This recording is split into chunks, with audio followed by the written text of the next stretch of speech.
આ મરચાનો હવે આ વેણાવાનો ટાઈમ થઈ ગયો નહીં? તેમ થઈ ગયો છે. હા તો કાલે વળી ચાલુ કરવાનો છે. ક્વોલિટી બની ગયેલા છે. કાલે ચાલુ કરવાનો છે. કેટલું બધું સરસ બિહાર છે આ મરચાનો, અને એકદમ ઝેણી અને લોબી કેટલી મરચી છે.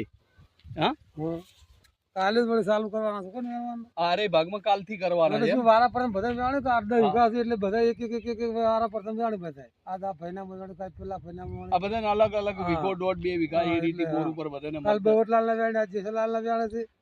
એ બેટ હવારે કાળસુ ને વેણે છે, વડાન વેણે છે. મરચાનો બને સંગ ને વેણે છે. સારું છે. ભાવ સારા ક્વોલિટી જળવે રહે તો ખેડૂતને ભાવ તો હાલ સારા છે. એવું છે. 800, 700, 900, 1000 કેટલા વીઘા જેવો છે મરચાં? 1.5 વીઘા જેવો છે. હે તો આ એક વારો હેલાર એમને 70-80 મણનો તો ખરો ને.